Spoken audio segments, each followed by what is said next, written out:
ಚಿಕ್ಕಬಳ್ಳಾಪುರ ತಾಲೂಕಿನ ಇನಮಿಂಚೇನಹಳ್ಳಿ ಗ್ರಾಮದ ಜಾತ್ರಾ ಮಹೋತ್ಸವಕ್ಕೆ ಇತಿಹಾಸವಿದೆ. ಕಾರಣಾಂತರಗಳಿಂದ ಕಳೆದ ಹಲವಾರು ವರ್ಷಗಳಿಂದ ಜಾತ್ರಾ ಮಹೋತ್ಸವ ಸ್ಥಗಿತಗೊಂಡಿದ್ದು, ಈ ವರ್ಷ ಎಲ್ಲ ಗ್ರಾಮಸ್ಥರ ಪರಸ್ಪರ ಸಹಕಾರದಿಂದ 2 ದಿನಗಳ ಜಾತ್ರಾ ಮಹೋತ್ಸವ ವಿಜೃಂಭಣೆಯಿಂದ ನಡೆದಿದೆ. ಇಡೀ ಗ್ರಾಮ ಮಹೋತ್ಸವದ ಅಂಗವಾಗಿ ಧಾರ್ಮಿಕ ಸ್ಥಾನವಾಗಿ ಮಾರ್ಪಟ್ಟಿದ್ದು, ಜನರು ಕೂಡ ದೈವ ಭಕ್ತಿ ಮೆರೆದಿದ್ದಾರೆ. ತಾಲೂಕಿನ ಇನಮಿಂಚೇನಹಳ್ಳಿಯಲ್ಲಿ 3 ದಿನಗಳ ಕಾಲ ಜಾತ್ರಾ ಮಹೋತ್ಸವ ವಿಜೃಂಭಣೆಯಿಂದ ನಡೆಯುತ್ತಿದೆ.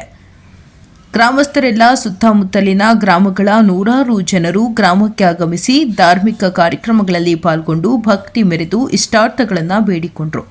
2 ದಿನಗಳ ಕಾಲ ದೇವರುಗಳಿಗೆ ದೀಪಗಳು ಭಕ್ತಿಯಿಂದ ನಡೆಯಿತು. ಗ್ರಾಮದ ಮಹಿಳೆಯರು ದೀಪಗಳನ್ನು ಹೊತ್ತಿ ಮೆರವಣಿಗೆ ನಡೆಸಿದರು. 2ನೇ ದಿನವಾದ ಮಂಗಳವಾರ ಮಾರಮ್ಮ, ಗಂಗಮ್ಮ, ಸಫಾಲಮ್ಮ ದೇವರುಗಳ ಜಾತ್ರಾ ಮಹೋತ್ಸವ ವಿಜೃಂಭಣೆಯಿಂದ ಆಚರಣೆ ಮಾಡಲಾಯಿತು. ಗ್ರಾಮದ ಮುಖಂಡರಾದ ಶಾಂತಮೂರ್ತಿ ಹಾಗೂ ತಿರುಮಳಪ್ಪ ಮಾತನಾಡಿ, ಗ್ರಾಮಸ್ಥರು ಜಾತ್ರಾ ಮಹೋತ್ಸವದಲ್ಲಿ ಭಾಗವಹಿಸಿ ಶ್ರದ್ಧಾ ಭಕ್ತಿ ಮೆರೆದು ದೇವರ ಕೃಪೆಗೆ ಪಾತ್ರರಾಗಿದ್ದಾರೆ. ಆರತಿ ದೀಪಗಳು, ಭಕ್ತಿ, ಧಾರ್ಮಿಕ ಕೈಕರ್ಯಗಳನ್ನು ದೇವರಿಗೆ ಅರ್ಪಿಸುವ ಮುಖಾಂತರ ರಾಜ್ಯದ ದೇಶದ ಒಳಿತಿಗಾಗಿ ಪ್ರಾರ್ಥಿಸಿದ್ದು, ದೇಶದ ರಕ್ಷಣೆಗೆ ಗಡಿಯಲ್ಲಿ ಪ್ರಾಣವನ್ನು ಲೆಕ್ಕಿಸದೆ ದೇಶವನ್ನು ಕಾಯುತ್ತಿರುವ ಸೈನಿಕರಿಗೆ ದೇವರು ಇನ್ನಷ್ಟು ಶಕ್ತಿ ನೀಡಲಿ ಎಂದು ಶಾಂತಮೂರ್ತಿರವರು ದೇವರಲ್ಲಿ ಪ್ರಾರ್ಥಿಸಿದರು.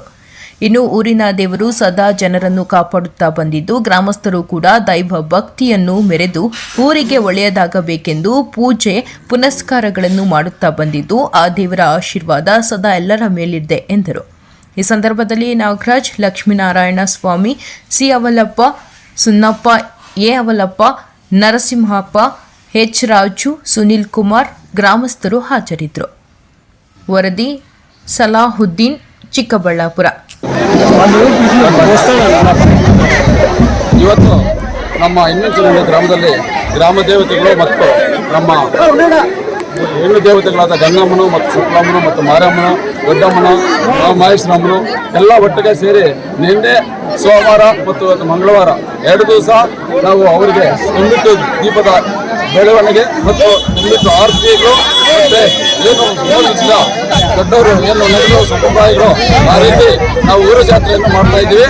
ಹಾಗೂ ನಮ್ಮ ಊರಿಗೆ ಮತ್ತು ನಮ್ಮ ಕರ್ನಾಟಕ ರಾಜ್ಯಕ್ಕೆ, ನಮ್ಮ ಭಾರತ ದೇಶಕ್ಕೆ ಒಳ್ಳೆಯದಾಗಲಿ ಅಂತ ಈ ಶಿವದಲ್ಲಿ ಕೋರುತ್ತಾ ಆ ದೇವತೆಗಳು ಎಲ್ಲ ಆಶೀರ್ವಾದ ನಮ್ಮ ದೇಶದ ಮೇಲೆ ಇರಲಿ ಅಂತ ಮೊನ್ನೆ ಆದಂತಹ ಯುದ್ಧ ಸಮಯದಲ್ಲೂ ನಮ್ಮ ದೇವತೆಗಳು ನಮ್ಮ ಜೊತೆ ಇದ್ದು ನಮಗೆ ಜೈಶೀಲರಾಗಿ ಮಾಡಿದ್ದಾರೆ. ಎಲ್ಲ ದೇವತೆಗಳಿಗೂ ನಾವು ಈ ಸಮ್ಮುಖ ಊರಿನ ಜಾತ್ರೆಯನ್ನು ಹಮ್ಮಿಕೊಂಡಿದ್ದೇವೆ. ಹಾಗೂ ನಮ್ಮ ಈ ಸಮಯದಲ್ಲಿ ನಾವು ಇಷ್ಟೊಂದು ಖುಷಿ ಪಡುವ ಬದಲು ಎಲ್ಲ ನಮ್ಮ ಯುವ ಮುಖಂಡರಿಗೂ ನಮ್ಮ ಯುದ್ಧದಲ್ಲಿ ಮೊನ್ನೆ ಏನು ನಡೆಯಿತು ಅದರಲ್ಲಿ ನಮ್ಮ ಯುದ್ಧ ಸೈನಿಕರಾದಂಥ ಕೆಲವರು ನಿಧನರಾಗಿದ್ದಾರೆ. ಅವರಿಗೆ ನಾವು ಈ ಸಭೆಯ ಮುಖಾಂತರ ನಮ್ಮ ಊರಿನ ಮುಖಾಂತರ ಅವರಿಗೆ ನಾವು ಧನ್ಯವಾದಗಳನ್ನು ಅರ್ಪಿಸ್ತಾ ನಮ್ಮ ಸೈನಿಕರಿಗೆ ಯಾವುದೇ ಮಂತ್ರಗಳಾದಂಥ ನಮ್ಮ ದೇಶಕ್ಕೆ ಯಾವುದೇ ಕೀಡು ಬಾಧೆಗಳು ಬರದಂತೆ ನಡೆಯಲೇಬೇಕಂತ ದೇವತೆಗಳಲ್ಲಿ ನಮಸ್ಕರಿಸ್ತಾ ಬೇರೆ ಒಂದು ಗೊತ್ತನ್ನು ನಾವು 20 ವರ್ಷ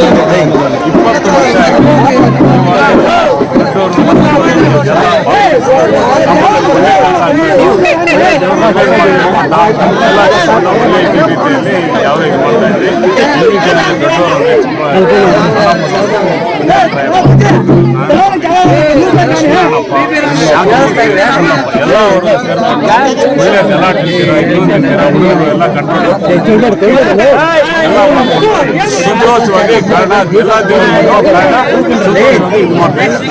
ಯಾವ ದೇವಸ್ಥಾನಕ್ಕೆ ಎಂಬ್ರಾಯ್ಡ್ ಸ್ವಾಮಿ, ಆಮೇಲೆ ಆಂಜನೇಯ, ಸ್ವಾಮಿ, ಗಣಪತಿ ಫಸ್ಟ್ ಆಗಾಯಿತು. ಇವತ್ತು ಮಾರಮ್ಮ, ಸಫಲಮ್ಮ, ಗಂಗಮ್ಮ ಇವಾಗ ಹೊರಡ್ತಾ ಇದ್ದೀವಿ. ಗಂಗಮ್ಮ ಗುಡಿಗೆ ಎಲ್ಲಿಗೆ ಹೋಗ್ತಾ ನಮ್ಮೂರ ಇನಮಿಂಚೇನಹಳ್ಳಿ ಇದೆ. ಸಂಪ್ರದಾಯ ಏನಂತ ಸರ್ ಸ್ವಲ್ಪ ಕಮ್ಮಿ ಮಾಡ್ಕೊಂಡು ಮುಗಿಸಿ ಸರ್, ಲೇಟ್ ಆಗಿದೆ. ಸಂಪ್ರದಾಯ ಯಾಕೆ ಮಾಡ್ತಾ ಇದ್ದೀವಿ? ಎಷ್ಟು ವರ್ಷದಿಂದ ಪುರಾತನ ಕಾಲದಿಂದ ನಡೀತಾ ಇತ್ತು. ಕಾರಣಾಂತರಗಳಿಂದ ಒಂದು 20 ವರ್ಷದಿಂದ ನಿಂತು ಹೋಗಿತ್ತು. ಈ ವರ್ಷ ನಾವು ಎಲ್ಲ ನಮ್ಮ ಹಿರಿಯನ್ನೆಲ್ಲ ಕೂರಿಸ್ಕೊಂಡು ಪ್ರಯತ್ನ ಮಾಡಿ ಒಳ್ಳೆಯ ಥರ ನಡ್ಕೊಂಡು ಹೋಗ್ಬೇಕು ಅಂತ ಮನವಿ ಮಾಡಿ ಎಲ್ಲರಿಗೂ ಅದೇ ರೀತಿ ಒಳ್ಳೆಯ ಥರದಿಂದ ಏನು ಸಮಸ್ಯೆಗಳಾಗ್ತೀರ, ಏನು ಕೆಟ್ಟ ವ್ಯವಹಾರಗಳು ನಡೀತಿರ ಇಲ್ಲಿ ವಿಜೃಂಭಣೆಯಿಂದ ಎಲ್ಲರ ಸಹಕಾರದಿಂದ ಮಾಡ್ತಾ ಇದ್ದೀವಿ. ಭಗವಂತ ಅದೇ ರೀತಿ ಎಲ್ಲರಿಗೂ ಒಳ್ಳೆ ಮನಸ್ಸು, ಒಳ್ಳೆ ಬುದ್ಧಿ ಆಗಲಿ, ಒಳ್ಳೆ ಬೆಳೆಗಳು ರೈತರು ಒಳ್ಳೆ ಬುದ್ಧಿ ಆಗಲಿ, ಒಳ್ಳೆ ಬೆಳೆಗಳು ರೈತರು ಬರಲಿ ಅಂತ ನಾವು ಮನವಿ ದೇವರಲ್ಲಿ ಪ್ರಾರ್ಥನೆ ಮಾಡ್ತಾ ನಿಮಗೂ ಸಹ ನಾವು ವಂದನೆಗಳನ್ನು ತಿಳಿಸ್ತಾ ಇದ್ದೀವಿ.